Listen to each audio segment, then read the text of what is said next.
अस्सलाम वालेकुम नाज़रीन। इस किस्त के आगाज़ में आयतुल्लाह गुमिश्तकीन को एक ज़हर की शीशी दिखाती है और कहती है कि कुरकुत की पहली बीवी दूरू को भी मैंने इसी ज़हर से मारा था और अब उस को भी मैं इसी ज़हर से ही मारूंगी। गुमिश्तकीन कहता है कि मैंने तुमसे बहुत कुछ मांगा है, लेकिन कुरकुत से शादी करना तुम्हारे लिए सबसे बदतरीन था। आयतुल्लाह कहती है कि इस बूढ़े आदमी की बदबू तो कभी न कभी ख़त्म हो जाएगी, लेकिन तुम्हारा मार्गरेव का ओहदा हमेशा कायम रहेगा। तुर्की की शादी की रात कुरकुत की मौत की रात हो गई। दूसरी तरफ बानो जीजी आयतुल्लाह के खेमे में आती है और वो संदूक खोल लेती है जिसमें उसने सेलजान के हार और मोहर छुपा रखी थी, और उसमें से उसको वो हार मिल जाता है और उसे यकीन हो जाता है कि सेलजान सच कह रही थी।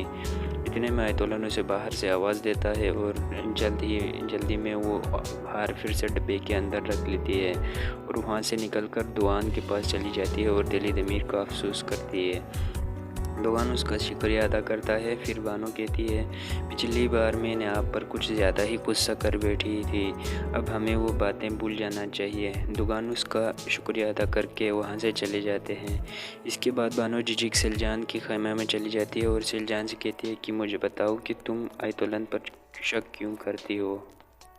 सिलजान कहती है, मैं नहीं बता सकती, लेकिन तुम्हें यह पता होना चाहिए कि इस औरत ने पहले कुरकुत साहब के खेमे में जहर फैलाया है और अब हाइमा खातून के खेमे में फैलाना चाहती है।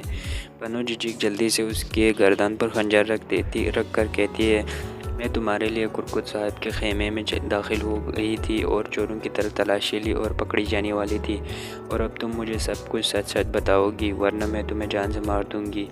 बताओ, तुम्हें आयतुल्लाह पर शक क्यों है। सिलजान कहती है, आयतुल्लाह ने शादी से पहले कुरकुत साहिब से नाजायज़ ताल्लुकात कायम कर रखी थी, और मैं ये भी जानती हूँ कि दूरू खातून को भी उसी ने मारा है, और यही राज छुपाने के लिए उसने एक बूढ़ी औरत को भी मार दिया था। दूसरी तरफ अर्तुरुल उस जगह जाता है जहाँ दिली दमीर हथियार बनाता था, और सुंगुरतकिन भी वहाँ आता है और कहता है कि हम दिली दमीर का बदला लेकर रहेंगे। अर्तुरुल कहता है, जब तक हम कबीले के गद्दार को नहीं पकड़ लेते हम बदला नहीं ले सकते। सुंगुरतकिन कहता है कि मोहर तांगुत के पास कैसे पहुँची। इस सवाल का जवाब भी इसी कबीले में मौजूद है।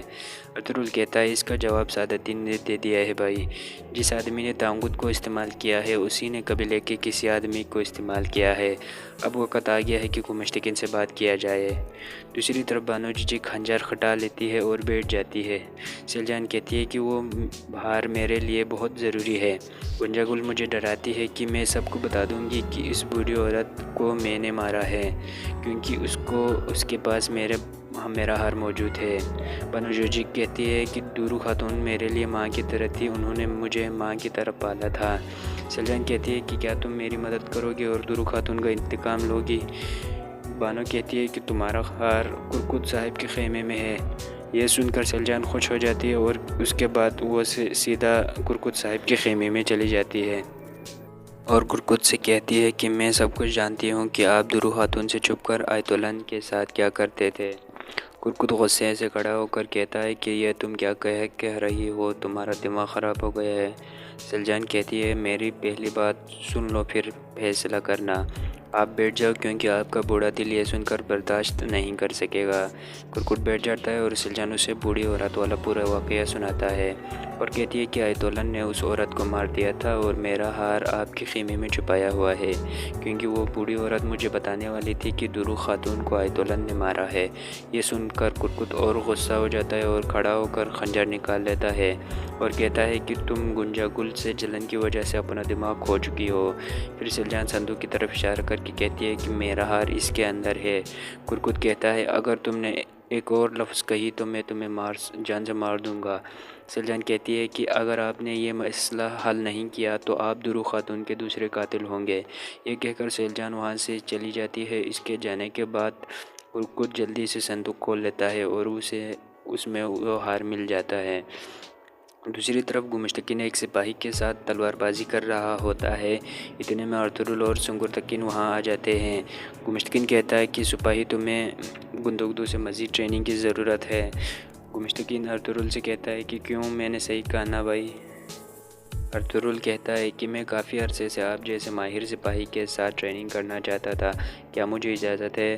गुमिश्तकीन कहता है, हाँ इजाज़त है, और वो दोनों तलवारबाजी करने लगते हैं। जल्दी अर्तुरुल उस पर हावी हो जाता है। अर्तुरुल को इस पर गुस्सा भी था क्योंकि उसे उस पर शक हो गया था कि यही गद्दार है। इसी दौरान अर्तुरुल उसकी तलवार गिरा देता है और अपनी तलवार उसकी गर्दन पर रख लेता है और कहता है मोहर सादितीन के कहने पर कबीले से चोरी हुई है और उसके किसी आदमी ने चोरी की है। और अर्तुरुल कहता है अमीर सादितीन के पीछे चलने वालों को मैं ये इजाज़त नहीं दूंगा कि वो मेरे वालिदा के ख़ीमे तक पहुँचे। गुमिश्तकीन कहता है मैं अमीर सादितीन का नुमाइंदा हूँ, उन पर इल्ज़ाम लगाने का मतलब है तुम मेरे ऊपर इल्ज़ाम लगा रहे हो। इतने में गुंदुगदू वहाँ पहुँचता है और अर्तुरुल से कहता है अर्तुरुल किस तरह की तालीम है ये तुम क्या कर रहे हो। इसके बाद गुंदुगदू अर्तुरुल की तलवार हटा देता है और गुमिश्तकीन को उठाने के लिए अपना हाथ बढ़ाता है, लेकिन गुमिश्तकीन खुद उठता है और अपनी तलवार उठा लेता है। गुंदुगदू कहता है क्या बात है गुमिश्तकीन साहब। गुमिश्तकीन कहता है तुम्हारा भाई मेरे और सादितीन के ऊपर इल्ज़ाम लगा रहा है कि मैंने सादितीन के कहने पर मोहर चोरी की है। गुंदुगदू अर्तुरुल से पूछते हैं ये तुम कैसे कह सकते हो, कबीले में क्या कम मुश्किलात है कि तुम अमीर सादितीन से पंगा ले रहे हो। अर्तुरुल कहता है मैंने सिर्फ ये कहा है कि सादितीन के किसी आदमी ने मोहर चोरी की है, उसका एक मुलाजिम हमारे कबीले में मौजूद है। गुमिश्तकीन कहता है फिर या तो मेरा हाथ कटेगा या तुम्हारी ज़ुबान, ताकि हमारे दरमियान ये फितना ख़त्म हो सके। ये कहकर गुस्से से वो वहाँ से चला जाता है। दूसरी तरफ सलजान अपने खेमे में आती है और बानो से कहती है कि मैंने कुरकुत साहब को सब कुछ बता दिया है, तुम परेशान मत हो। बानो कहती है अब आप जो बोलेंगी वो मैं करूँगी। बानो जी जब सलजान की खेमे से निकलती है तो आयतुल्लाह चुप कर उसे देख लेता है और वो समझ जाती है कि ये सलजान से मिल चुके हैं। दूसरी तरफ अर्तुरुल और उसके दोनों भाई हाइमा खातून के खेमे में आते हैं। गुंदुगदू गुस्से में कहता है कि ये तुम क्या कर रहे हो अर्तुरुल, तुम गुमिश्तकीन को ऐसे कैसे कह सकते हो। शोर सुनकर हलीमा और हाइमा खातून भी आ जाती है। गुंदुगदू कहता है अर्तुरुल ने अपनी ज़बान तेज़ कर ली है ताकि वह ख़ताने पर गुमिश्तकीन का सर काट सके। ये सुनकर हाइमा खातून अर्तुरुल से पूछता है ये क्या हो रहा है। अर्तुरुल कहता है मैं जानता हूँ मोहर क्यों चोरी हुई है और गुमिश्तकीन ने चुराया था। हाइमा खातून कहती है जिस रात मोहर चोरी हुई सिर्फ आप दोनों को उसके बारे में पता था, तो गुमिश्तकीन को कैसे पता चला। सुंगुर्तकीन कहता है अमीर सादितीन को भी मोहर के बारे में पता था वालिदा। गुंदुगदू और गुस्सा होकर कहता है कि तुम भी अर्तुरुल का साथ दे रहे हो। आप लोगों की कहने का मतलब ये है कि गुमिश्तकीन ने मोहर सादितीन के कहने पर चोरी की और सादितीन को दी और सादितीन ने उसको तांगुत को दी। अर्तुरुल कहता है हाँ ऐसा ही है। गुंदुगदू कहता है तुम्हारे पास कोई सबूत है। अर्तुरुल कहता है नहीं, लेकिन मैं जल्द हासिल कर लूँगा। दूसरी तरफ कुरकुत साहब अपने खेमे में गुस्से में इधर उधर टहल रहे थे। इतने में अब्दुल्ला आ जाती है और कहती है कि मैंने सलजान को यहाँ से निकलते देखा था, वो क्या चाहती है आपसे। कुरकुत कहता है कि उसने मुझे बताया कि दुरू खातून के मरने से पहले हमारे दरमियान जो ताल्लुकात थी वो सब कुछ जानती है उसके बारे में। अब्दुल्ला कहती है ये औरत गुंजागुल की शादी में रुकावट डालना चाहती है, इसलिए वो कोई भी झूठ बोल सकती है। क्या उसने और कुछ बताया है। कुरकुत कहता है नहीं। इतने में तुतकीन वहाँ जाता है और कहता है आज ट्रेनिंग एरिया में अर्तुरुल ने गुमिश्तकीन की गर्दन पर तलवार रख दी थी और फिर गुंदुगदू ने आकर तलवार हटाई। इस पर अर्तुल्ला कहती है देखा आपने क्या हो रहा है, इस सब के पीछे अर्तुरुल होगा। आप अपने दुश्मनों को पहचानो और कुछ करो। दूसरी तरफ गुमिश्तकीन भी शदीद गुस्से में था और गुंजागुल से कहता है अर्तुरुल को इसकी कीमत चुकानी पड़ेगी और जो भी मेरे रास्ते में आएगा मैं उसे मार दूंगा।